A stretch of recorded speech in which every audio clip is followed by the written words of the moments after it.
요즘 그 의대 정원 확대 방침 때문에 사실 그 전공의들이 파업을 하게 돼서 다 사직서를 냈잖아요. 그러면서 이게 전 국가적으로 큰 어려운 문제를 저희가 안게 됐는데, 저희가 이 일은 뭐 지난 정부 때도 보았고 그 진행되는 과정도 다 보았지만, 이번 정부에서도 의대 정원 확대를 이제 결정하게 되니까 의사들의 반발이 굉장히 거셉니다.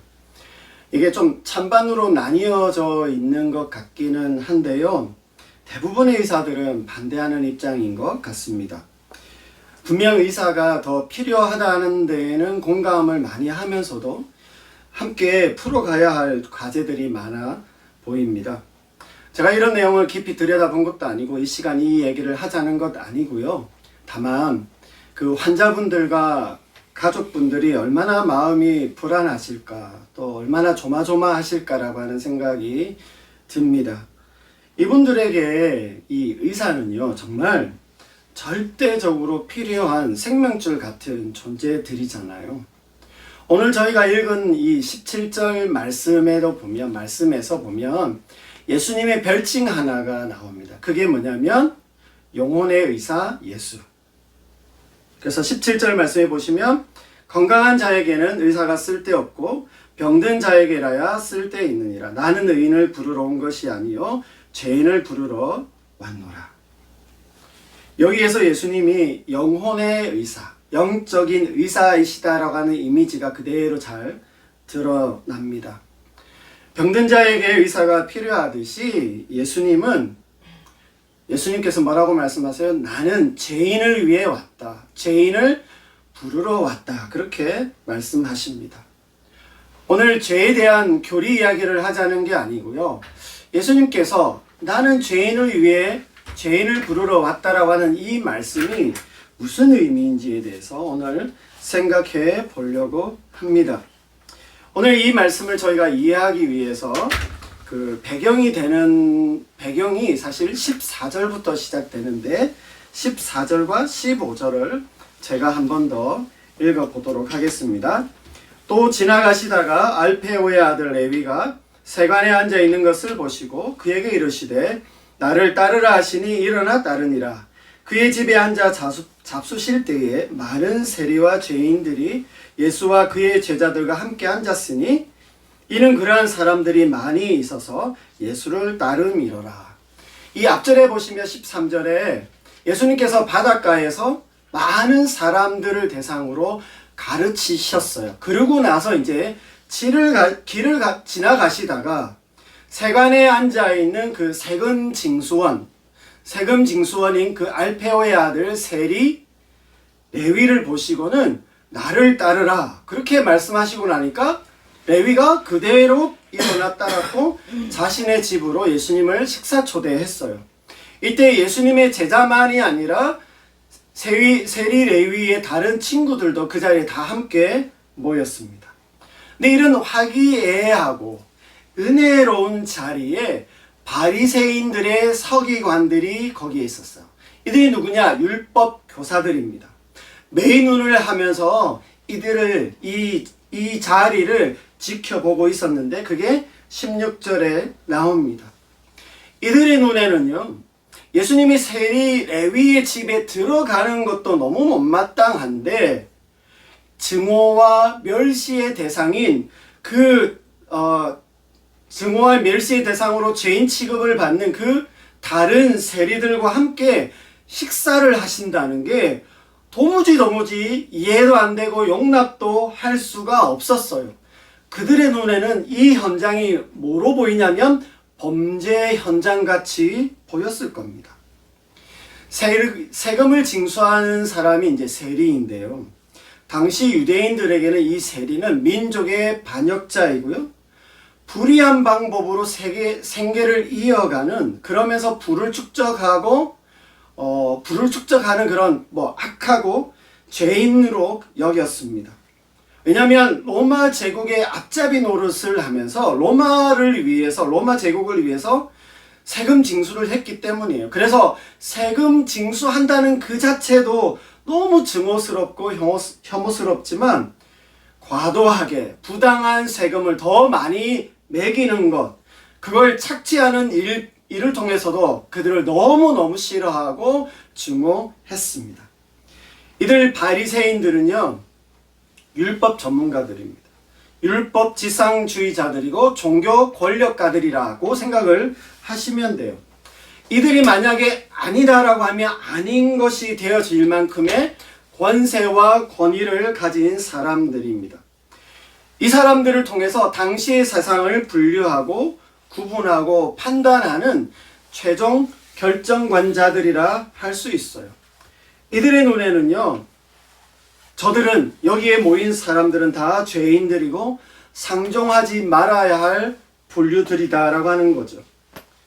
여기 이 본문 말씀에 보시면 세리와 14절, 15절, 16절에 보시면 세리와 죄인, 죄인과 세리 이렇게 반복적으로 이렇게 교차적으로 사용되어지는데 무슨 말이냐면 세리와 죄인이 거의 동의의다라고 하는 거예요. 근데 이 죄인이라고 하는 말이 사실 조금 더 넓은 의미를 가지는데요. 일반적으로는 다른 나라 사람들, 이방인들이죠. 비유대인들에 대해서 죄인들이다 그렇게 많이 표현을 하는데 조금 좁게는요. 어떻게도 이야기를 하냐면 바리새인들이 정해둔 그 종교의식이나 정결 의례를 따르지 않는, 그러니까 그냥 그걸 할 수 없고 하지 않는 일반 사람들도 다 이들의 눈에는 저 죄인들, 저것들 뭐 요렇게 인식을 했다라고 하는 것입니다.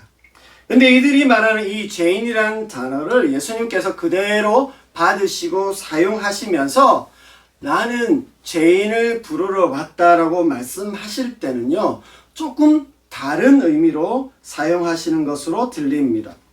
17절에 보시면 건강한 자와 의인이라는 말을 들었을 때 아마 바리새인들은 이거 우리 말이야, 우리를 말하는 거구나 그렇게 생각을 했겠지만 예수님께서 나는 죄인을 부르러, 죄인을 구원하러 왔다라고 하실 때 이게 보면 그 예수님의 이 의미에서 보면 예수님의 부르심에 응답해서 나오는 자들이 오히려 구원을 받고 이롭게 되는 사람이라고 하는 의미로 말씀하고 계신 것을 알 수 있습니다.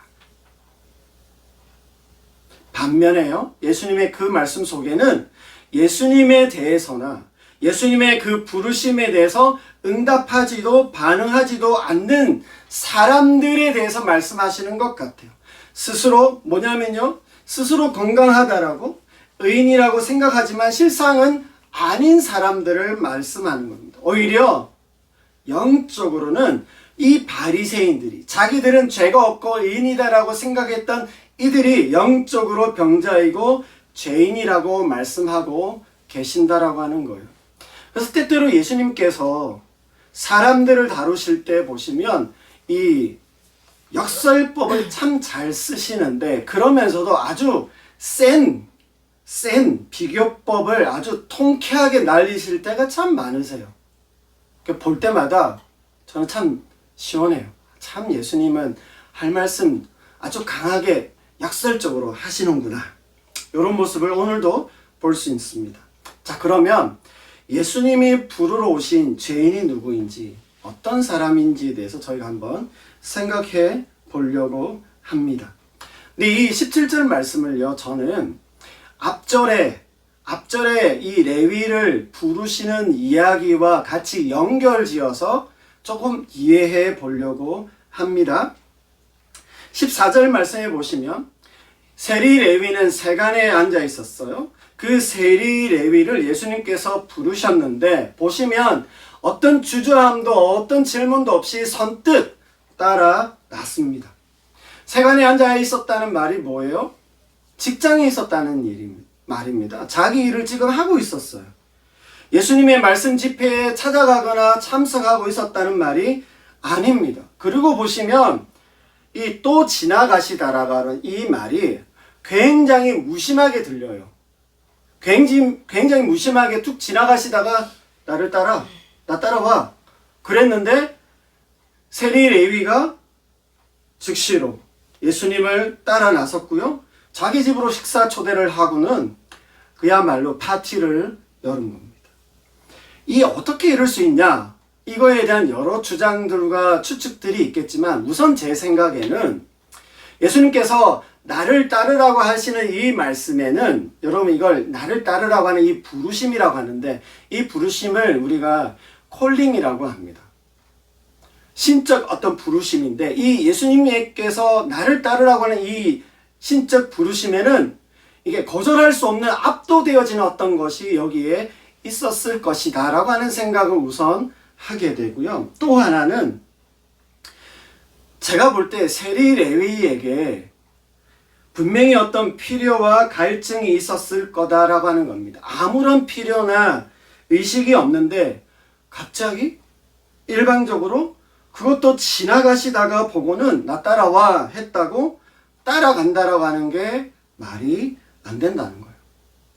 일방적으로 뜬금없이 갑자기 부르시는 그 부르심에 반응할 수 있다고 하더라도요, 제가 생각할 때는 필요를 느끼지 않는데 거의 그렇게 하는 경우는 없다고 생각합니다.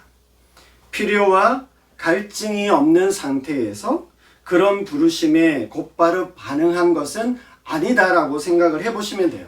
자, 그러면 어떤 필요가 있었을까?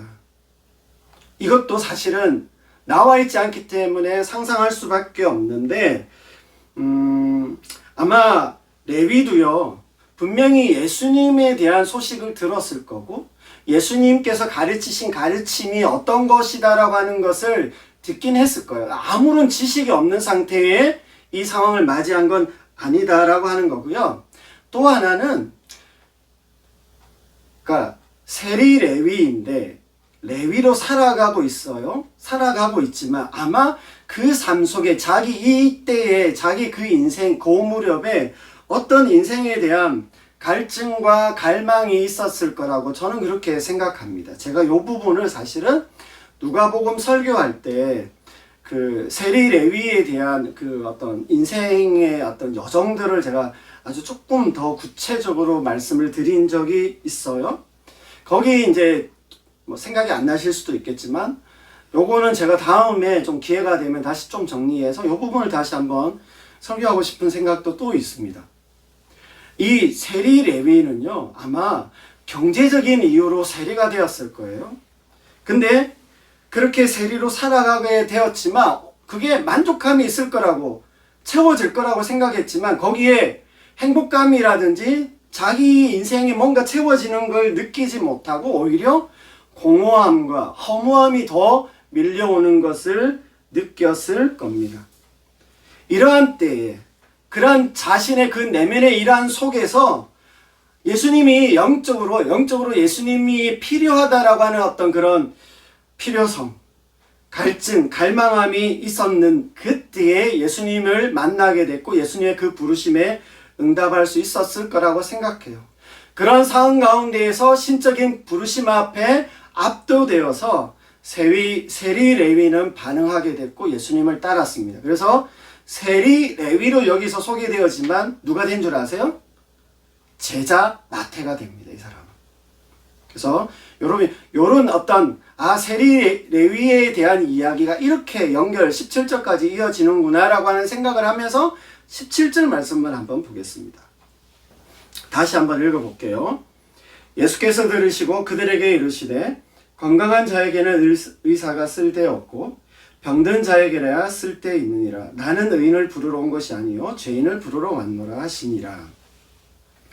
건강한 자에게는 의사가 쓸데없고 병든 자에게야 쓸데있느니라. 이 말은요 그 당시에 잘 알려진 격언을 아마 예수님께서 인용하신 것 같아요.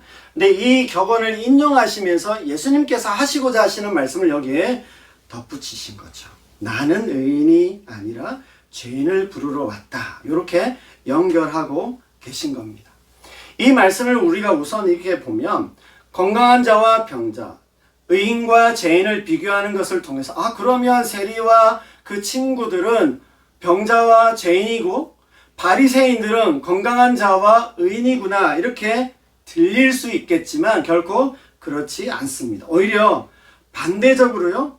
그들이 이 바리새인들이 병든 자이고 죄인이라는 암시를 예수님이 주고 계세요. 왜냐하면 그들에게는 예수님이 그들은 예수님을 필요로 하지 않고 예수님이 필요하지 않은, 예수님을 받아들이지 않은 사람들 여기에 나오기 때문입니다. 왜냐하면 여러분, 우리가 다 아시는 것처럼 바리새인들은 엄격한 율법주의자들이에요.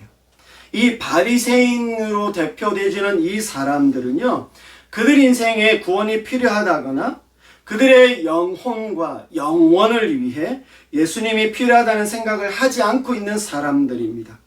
자신들이 모든 것을 판단할 수 있고 자기 스스로가 의롭고 옳다고 믿는 사람들의 대표격입니다. 예수님은 이와 반대되는 의미에서 죄인을 부르러 오셨다라고 하고 계신 거예요. 죄인을 부르러 오셨다는 이 말이 뭐냐면 구원하기 위해서 오셨다. 부르러 왔다는 말은 구원하기 위해서 오셨다는 말인 겁니다. 자기 스스로는 구원할 수도 없고 의인도 아니어서 예수님이 필요하다고 고백하는 그 사람들을 부르러, 그 사람들을 구원하러, 예수님을 필요로 하는 사람들을 위해 오셨다고 말씀하고 계신 겁니다. 그래서 오히려 여기에서 예수님이 오히려 반대적으로 지적하시면서 바리새인들이 병들어 있는 이 바리새인들의 그 영적인 모습에 대해서 지적하시면서 하시는 말씀이 뭐냐면 자기 스스로 옳다고, 자기는 괜찮다고, 건강하다라고 생각하는 그 사람들이야말로 병자이고 죄인이다라고 하는 의미를 여기에 담고 계신다라고 하는 겁니다. 자신은 건강하니까 의사가 필요 없다고 생각하고 의사를 찾아가지 않듯이 자신은 용서와 구원이 필요 없는 사람이라고 생각하기 때문에 예수님을 필요로 하지도 않고 찾지도 않는다라고 하는 겁니다. 이들은 자기의 인생에 예수님을 받아들이지도 영접하지도 않는 자들이다라고 하는 오히려 뼈 있는 말씀을 여기에서 예수님이 하고 계신 겁니다. 저는 오늘 이 말씀을 통해서요, 예수님과 복음에 대해서 수용하는 것, 그리고 예수님과 복음에 대해서 거부하는 것에 대해서 좀 생각하게 되었습니다. 최근에 제가 이런 부분들에 대해서 많이 생각하게 되어서 아마 더 이 본문을 이렇게 보게 된 것 같습니다. 오늘 본문 말씀에 보시면 예수님을 영접하고 받아들이는 사람들이 극명하게 대조를 이루고 있으면서 여기에서 이 본문에서 말씀하고 계시는 그 강조점, 의미하고자 하는 것이 무엇이냐 할 때 제가 이해한 것은 뭐냐면 예수님이 필요한가라고 하는 거예요. 예수님을 필요로 하는 사람인가라고 하는 점입니다. 저희가 지금 마가복음을 묵상 중입니다. 여러분 이렇게 복음서를 가만히 보면 예수님이 하신 말씀과 그 행하신 일들에 대해서 다양한 반응들이 나와요. 영접하고 수용하기도 하지만 거절하고 배척하는 그런 장면들이 섞여 막 이렇게 혼란스럽게 여기 다 나오는 게 복음서입니다. 요한복음 3장 1절에서 15절 말씀해 보시면 오늘 등장하는 이 똑같은 그 바리새인의 한 사람인 그리고 니고데모라고 하는 사람이 나오는데 이 사람은 유대의 지도자로 아주 명망을 받는, 맞나요? 그러니까 아주 이렇게 존경을 받는 사람인데 밤중에 예수님을 찾아옵니다. 이 사람은 율법 전문가이고 리더이지만 자신의 신앙과 삶에서 뭔가 부족하다라고 하는 것, 자기 인생에 뭔가 결핍되어 있다라고 하는 것을 느끼고 있는 중에 예수님에 대한 소식을 듣게 되었고요. 그동안의 자신의 그 갈증과 의문을 해소하고 싶어서 예수님께 나왔어요. 그래서 쭉 대화하는 장면이 요한복음 3장에 나오는데 이 장면이 우리가 잘 알고 있는 요한복음 3장 16절 그 구절 바로 앞에 나오는 사건입니다. 그 장면에는 니고데모가 예수님을 영접하고 받아들였다라고 하는 부분은 언급은 안 나와요. 근데 제가 믿기로는 아마 니고데모는 나중에 예수님의 제자된 삶을 살았을 거라고 저는 그렇게 믿고 있습니다. 그리고 여러분 그 누가복음 7장에 보시면 로마 군대의 백부장이 나옵니다. 대대장 이상 되어지는 그런 장군이죠. 이방인입니다. 근데 자신의 종이 아프다고 예수님께 나오는 사건이 거기에 나와요. 아마도 예수님에 대한 이야기를 간접적으로 들었을 겁니다. 그 이야기를 듣고는 예수님을 인정하게 됐고, 아픈 자신의 종을 위해서 예수님께 나와서 예수님께 도움을 구하고 예수님이 필요하다라고 말하는, 예수님을 영접하는 모습을 보여줍니다. 그래서 예수님께서도 온 이스라엘 가운데 이만한 믿음을 보지 못했다고 그의 믿음을 인정해 주시는 기록이 거기에 나와요. 그리고 저희가 얼마 전에 묵상했던 마가복음 5장에 회당장 야이로의 죽어가는 딸 얘기가 나옵니다. 회당장입니다. 유대 사회에서, 지역 사회에서 굉장히 존경받고 입지가 단단히 다져 있는 사람이 그 딸이 죽어가고 있기 때문에, 그 일 때문에 자신의 인생에 예수님을 영접하고요, 예수님이 자신의 인생에 필요하다라고 하는 영적 인식을 하게 됐고 예수님을 받아들이는 사건이 마가복음 5장에 나와요. 여러분, 앞에 말씀드린 사람들은 어떤 계급이나 신분으로는 예수님이 필요하지 않을 수 있는 사람들이지만 다 예수님께 나왔고 예수님을 영접했던 기록이 여기 복음서에 나옵니다. 반면에요, 마가복음 6장에 보시면 저희가 얼마 전에 묵상했죠. 예수님을 너무 잘 알고 어릴 때부터 다 보아왔던 그 고향 사람들, 나사렛 고향 사람들이 예수님에 대해서 거절하고 거부하고 배척하는 그러한 사건을 저희가 보게 됩니다. 그리고 마가복음 5장에 보시면요, 예수님께서 가버나움에서 사역하시다가 일부러 그 강 건너편으로 이방 땅에 거라사인이라고 하는 그 지역에 건너가시는데 거기에서 강한 귀신에 사로잡힌 사람을 구원해 주셔요. 근데 그 사람이 구원받는 것을 사람들이 다 목격을 했음에도 불구하고 어떤 일이 있었어요? 2,000마리나 되는 돼지가 물에 빠져 죽게 되어지는 걸 보고 금전적으로 손해볼 것을 생각하고 이 사람들이 예수님을 떠나달라고 예수님을 거부하는 사건들도 나왔습니다. 제가 여기서 한 가지 더 떠오른 사건이 있어요. 뭐냐면 누가복음 17장에 보시면 이게 적극적으로 예수님을 거부한 것 같지는 않은데 뭐냐면 나병 환자 10명이 나옵니다. 이들이 예수님께로부터 나병에서 고침을 받아요. 근데 그 나병 환자 중에 9명이 유대인인데 이들은 다 나음을 입고는 그 즉시로 그대로 자기 집으로 다 돌아가 버리는데 한 명 사마리아인, 이방인이라고 생각했던 그 사마리아인만 예수님께 다시 와서 감사를 표합니다. 예수님은 그 믿음을 인정해 주시면서 네가 구원을 받았다라고 구원에 대한 말씀까지 해 주시죠. 동일한 사건을 경험했지만 예수님을 인정하고 받아들인 사람은 한 명이었습니다. 마지막으로 한 가지만 더 성경의 예를 들 텐데요. 여러분, 이런 관점에서 제가 이 탕자 비유는 절묘하게 이 한 이야기 안에 이 두 가지의 측면들을 다 담고 있는 것을 제가 생각해 보게 됐어요. 여러분, 둘째 아들이 탕자가 되죠. 집을 떠납니다. 이 둘째 아들이 이제 나가서 고생하면서 탕자 신세가 되기 전에는 아버지에 대해서 인식하지 못했고 그 필요성을 느끼지 못하다가 탕자가 된 후에야 아버지를 아버지로 이해하기 시작했어요. 자기에게 얼마나 아버지가 필요한지를 그때 깨닫게 됩니다. 그러나 여러분, 그 본문 말씀에 보시면 첫째 아들은 계속 아버지와 함께 있었지만 자신은 잘하고 있었고 아무 문제가 없다고 생각했지만 오히려 이 첫째 아들은 아버지에 대한 인식과 그 필요를 느끼지 못했어요.